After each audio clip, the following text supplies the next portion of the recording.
Hey folks, this is Chris from Highland CCG. Today we're going to open some mail. Let's check it out.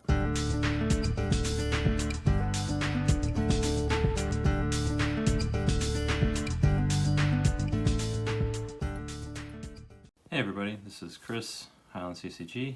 I have an alpha to open. Let's check it out. This is from ABU. As you can see, it is a red card. This is Chaos Lace. So, arguably one of the best cards in the game, right? No. Yeah, these cards, the laces, you know, it's one of those things that never really took off. It would be interesting to see somebody use these effectively. Good sideboard card, I guess, if you're playing against black and you have black, you want a terror or something like that. I don't know. Or you have protection from X color. I don't know. You know, there's obviously they made this with something in mind that you could use it with, but yeah, never really took off. This is a 7.5. It's got 9.5 centering, 7.5 corners and edges, and 7 surface. Obviously not buying this for the grade. Just happened to be pretty cheap on an auction. I was the only bidder, not surprisingly. And yeah, I don't know. I kind of oscillate between not wanting to spend any money on the less desirable rares to might as well just pick one up, because it would be more painful to pay more in the future, you know. Like if I had to pay $500 for a Chaos Lace, I don't know if I would even ever do it. Interesting art. I don't know what's going on really. It's a Damien Willich piece. It's kind of strange. It's a departure, I think, from a lot of other stuff that you would see in the set. So in that regard, it's kind of an interesting piece. For anybody who doesn't know, the laces, there's one in every color. Chaos Lace is the red one, so for one red, you can change the color of one card, either being played or already in play, to red. Cost to tap, maintain, or use special ability of target card remains entirely unchanged. So, you know, there's like some funky stuff you could do. If you have like Death Grip that counters green spells, then you could use Life Lace and turn some card that somebody's casting green and then counter it. But you have to be in one of those situations where you're playing the color that you're trying to change the opponent's stuff into. Yeah, it's kind of strange. Not always practical. But it is an alpha rare, so let's celebrate that fact. This isn't like Chaos Lace from Revised. This is special, even though it is Chaos Lace. It is from alpha. There are only around 1,000 of these made, and here is one. And I don't ever have to think about getting one again. I don't know.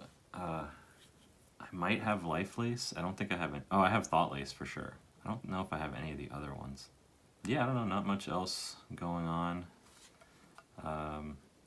It's just an interesting time, right? I'm seeing lots of stuff that is at prices I haven't seen in a while, and it's making me, I don't know, kind of apprehensive. I don't know what's going to happen, right? Is it like, did it crater and now it's going to be flat for a long time before it slowly recovers? Is it going to be one of those like sudden recoveries where it's like, oh crap, I missed my chance kind of a thing? Is it not going to recover? Who knows? I don't know. So it does give me pause, because I do spend a lot of money on these cards. So I do consider, you know, what are the consequences of that, and how do I offset some of that risk? And you offset some of the risk, I think, by selling some things that you're not in love with. So I'm trying to think about what I can do. You know, when I upgraded the Ruby, the unlimited Ruby, I sold the other Ruby. When I I try to do that at least. You know, is there other stuff I can get rid of and lower my exposure? These are all things that I think about, because I don't want to be, you know, ultimately it's a hot potato game. It really is. Like, you don't want to be the one with the garage full of Beanie Babies in 2002, all right, right? Like, you don't, that's not what you want. And I'm not saying that Magic cards are Beanie Babies, but to an extent, you know, they are a collectible. They're a collectible for people from a particular period, whether or not it has long-term legs like comic books and baseball cards. I don't know. You know, 30 years isn't very long for an asset class. So we'll see. We'll see. But mostly I just love the cards, and I love having the cards and seeing the cards and playing with the cards and that kind of thing. So, you know, there's, at least for this particular category, there's a utility to these things. Like, these have a use. You can use these in a game, and worst case scenario, you're playing with your alpha cards because nobody cares about them anymore, and I think that's still pretty cool, right? But yeah, I don't know. We'll see. We'll see how it goes. But I am thinking about downsizing some parts of my collection. Yeah, we'll see. I don't know. I just love the cards. It's hard to think about it like that, because I just really love them, and I love the game, and for me, they're very special. It just comes down to, like, practically speaking, do I want to have this much money in this one thing? I'm not sure. So we'll see. I do know, you know, if we have another boom, I'm gonna sell off a bunch of stuff. I'll probably, you know, hold on to the really precious, the alphas, and the really old school stuff. That's cool, but you know, there are opportunities that you want to take advantage of, for sure.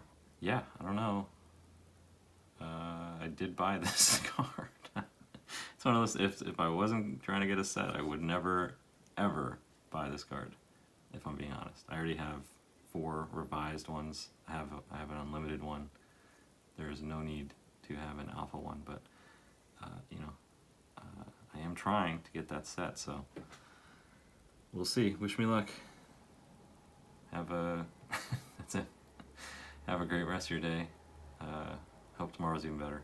I'll talk to you soon. Bye.